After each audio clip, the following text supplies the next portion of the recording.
What's up, YouTube? What up, YouTube? What up, YouTube? What up, YouTube? So check this out.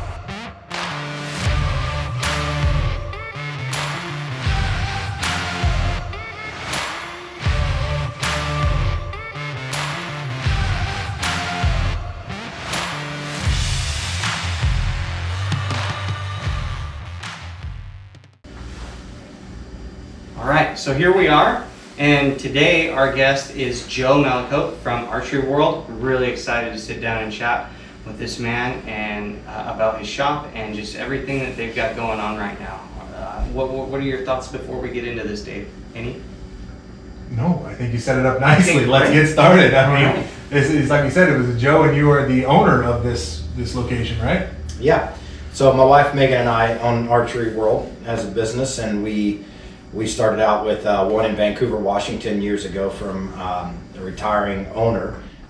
So we took it over at about, I think, their 8-year mark, but that was back in 1999.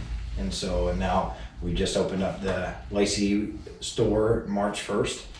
Worked real hard to get it open and been trying to get it up here for a number of years. So we're really happy to be here. That is super just really exciting from an archer's perspective to have something here.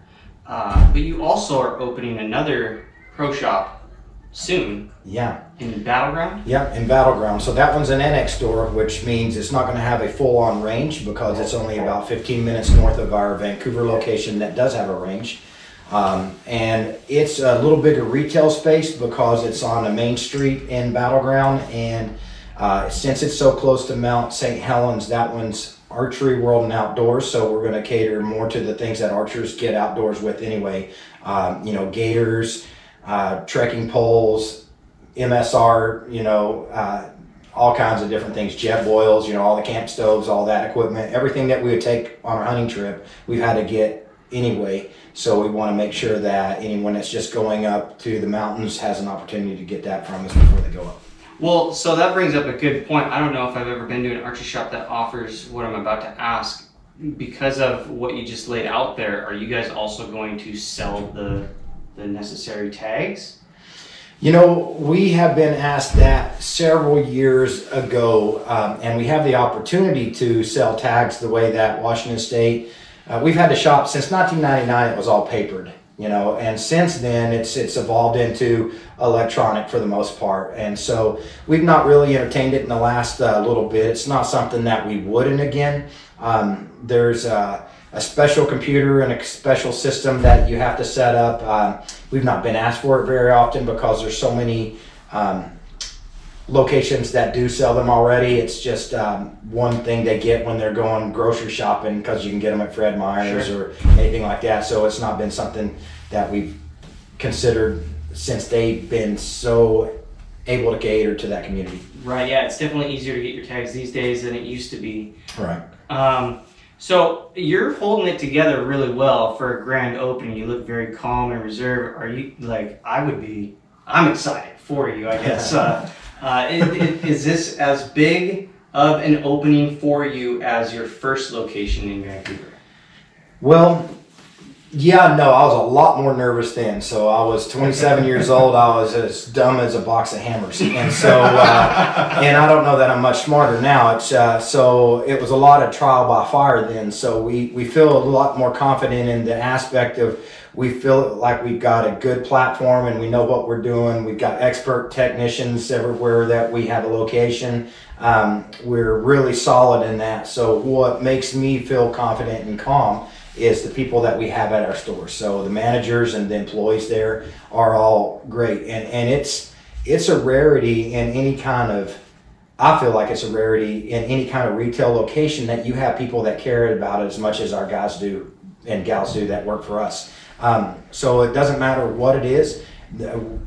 One of the things that we sit down when we interview is don't blow smoke. If you don't know something, you don't say you know something and just kind of skirt around it, right? Because customers see through that and archers see through that fast. So we really, integrity is my biggest thing when I hire somebody, because you can teach anyone to do anything, but you can't change their morals just on the first day they work. They've either got it or they don't. Right. And so to teach somebody how to tie a D-loop is doable, but I can't teach them how to be a good person. Right. And so Absolutely. we've got really lucky on vetting that out and finding really good people. Yeah, so speaking of finding really good people, how did you guys, was it just like a happenstance situation where you met Ryan? Because he was working at Sportco, and I'm not going to say anything bad about Sportco, but I'm glad he's here. How did that all coalesce? Well, it's kind of neat for us. So what happened with Ryan was we knew we were going to open a shop up north eventually, and it was just a question of the timing, lining up all the manufacturers that we wanted to carry, because you just can't drive yourself in and say, I'm going to start an archery shop and then not have any bows to represent who you are. So we took about a year to line that up, although for years we had been planning up north. And how Ryan came is, as I started planning up north, I started trying to convince my manager and my general manager to move up north from where he was down, where he lives right now. And I was having a hard time convincing him. And of course, you're right. It's not like we're some big corporation that can relocate people, but I was trying to convince him to. And we just bought a house, so I know I wasn't moving. And so I was like, all right, if we're not going to open it if I can't find a great manager up here, because that's going to be the make or break. And then the employees everybody can, just meld together if you get the right person. So I've known Ryan for probably, I would say 10 or 15 years shooting, but just as a shooter. And for some reason, I could not place a name to his face. And so what happened there was we came up to scout this place another time, and I knew Ryan Black worked at Sportco, and I was like, I gotta place the name to the face. And it goes back to that moral and integrity thing I was telling you about.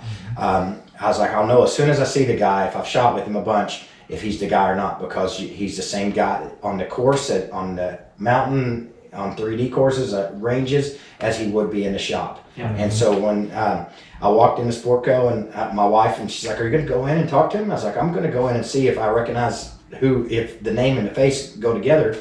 I walked in and I saw him. I was like, oh yeah, this is him. And so I said something to him right then. And so that's how that all happened. It's really interesting. You brought up that, in the world of archery, it's a passionate sport. I mean, the people who are in it are really in it. They like to share. And I know that Ryan and other people,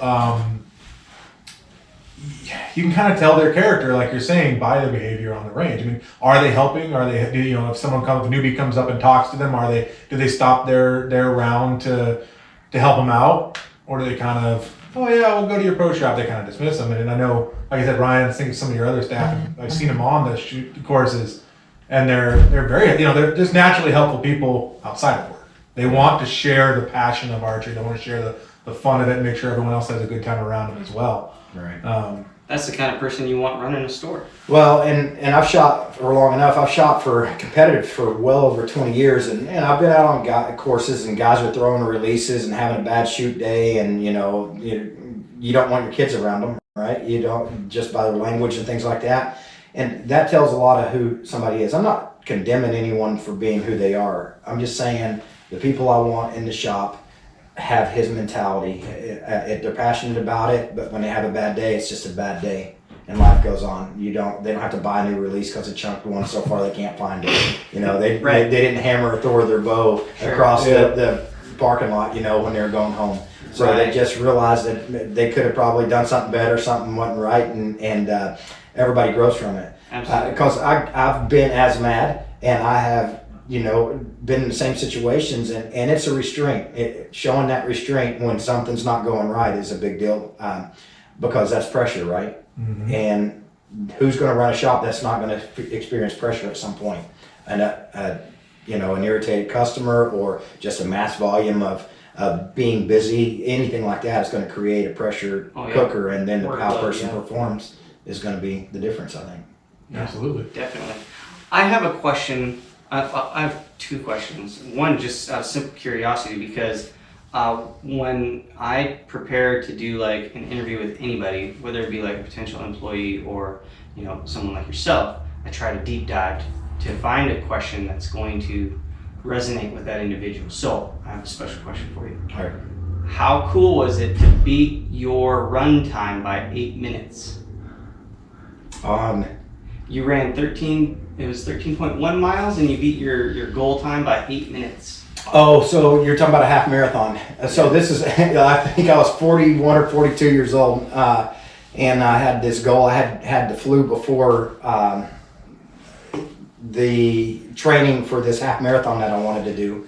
And I hadn't been running a long time because I have bad knees from, service but I went to this chiropractor, and he was a CrossFit coach, and I told him what my goal was. It wasn't to get big in CrossFit, huge and everything else. It was to just be healthy and in shape, and I wanted to try to run a half marathon. And I was way out of shape, and he set up a training plan, and the goal was if I could get anywhere around the 8 minute mile mark, I felt like I was doing pretty good at my age, and especially as out of shape as I was prior. And we got down there, so it was good. So his fitness goals were perfect for me. They had a little to do with running and a lot to do with a lot of other movements and things like that to keep my knees strengthened and to actually build it. And I think about that often, actually. So it was a pretty cool time. So now I'm older and fatter and out of shape again. Yeah. I think, man, I don't know if I could ever get down to 9 minutes. Not to mention run a half marathon. Yeah, I'm not gonna go there. My second thing is from what I understand, I met an individual recently. From what I understand, his daughter used to shoot for you guys. Does the name Emma sound familiar? Yeah. Yeah. You didn't tell me it was Emma. No, I didn't. Yeah. So I was looking for a target bow that was what was in my price range, and I saw one on Craigslist, and I couldn't pass it up. So I met a guy by the name of Donovan, and I bought her bow essentially, and it's all sitting right here. Yeah. Oh yeah. That's sweet. Yeah. And so I was like, that's gonna be really cool. I was wearing the Archery World hat when I met the guy, and he was like, oh, so have you met Joe and Megan? And I'm like, I have. And he's like, yeah, my daughter used to shoot for him. I actually bought this bow from them, and she used to shoot for them. And I was like, whoa, that is just how happenstance is that? Right. I find a random post on Craigslist, and it comes like full circle, and now this bow is back home. And he always took care of his stuff, and it's always he always had us do the work on it, so it's going to be in clean shape, Yeah, so he always kept stuff pristine. So sometimes it's unhealthy for me to recommend to buy a bow on Craigslist because we see so many people come in that didn't get what they thought. Right. So it's probably in the 70 percentile that get ripped off a little bit, right? Or they're going to put more money in it than they realize after they find out it doesn't fit or it needs new strings. But in this particular case, there's no way that you would need anything other than modules. Maybe a string set, at the end of the life of the string. But as far as taking care the of strings look really good. There's a slight nick on the cam that I'm gonna have you guys look at. it, But other than that, Yeah. that is like the cleanest second use item I think I've ever bought. yeah. So with Donovan's, it would be he's a good guy. He seemed that way. Mm-hmm. So great. I don't know if I have anything else for him. Well, it's not really a question. It's just more of, for a long time, we've been looking for what your shop seems to represent, that bridge between a local specialty shop and a big box store. You've got the smaller, the specialty knowledge in your staff and your members, but I'm seeing the products, you've got a little bigger range of products here, right? You've got your entry level stuff. You definitely need to have that. But I've also noticed, you had the Hogfather out there. You don't typically find that, anywhere. You have to order that. find that at shops around here. So that's what brought my attention to your shop, was that it's that kind of difference, between the two. Is that something you were planning to do? Yeah, absolutely. So we want to be a specialty shop when it comes to that stuff.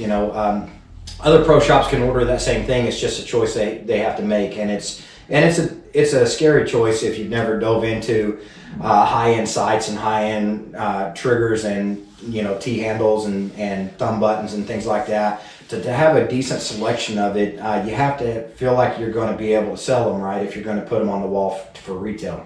But you also have to have the staff that understands them and can explain how to use them, and then people are usually seeing what they're getting.